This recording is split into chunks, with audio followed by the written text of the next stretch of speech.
When I was a child, I knew that my mother was a fairy.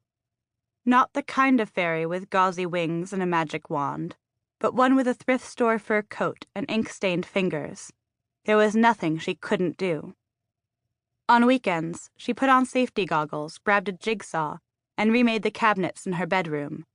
She ran a hose from her bathroom to the roof to fill my inflatable pool. She helped me build a diorama of the rainforest, carving perfect cardboard birds of paradise with her X-Acto blade. "Maman," I asked her when I was 4, "when will I be a fairy like you?" "When you're 16, she replied. And so I waited, and I watched her. Once, during a thunderstorm in Brazil, my mother pulled the rental car over to the side of the highway by a dark, deserted beach. She beckoned to my brother and me.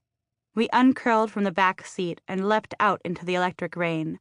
We followed her, leaving my father shouting her name from the road, his voice barely carrying over the storm. We stripped down to our underwear. My mother held out her hands, one for each of us, and we ran straight into the water. The ocean picked us up and slammed us down against the sand. We screamed with laughter. We ran back in. The sky fractured with lightning, opened, fell into the ocean. The waves reared twice as tall as my mother. At the car, my father was pale, his voice quiet with awe and anger. "Jesus, Françoise," he said, shaking his head.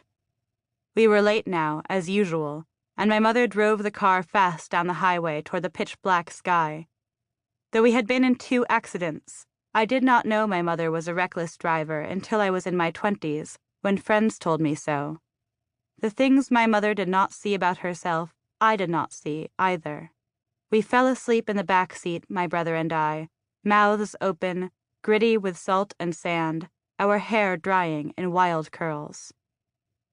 My mother disdained most dangers as American constructs, invented by timid women who washed their vegetables. She was always certain that nothing would go wrong. "No one ever told me it was dangerous to go swimming in a lightning storm," she would say when I laughingly mentioned the memory years later.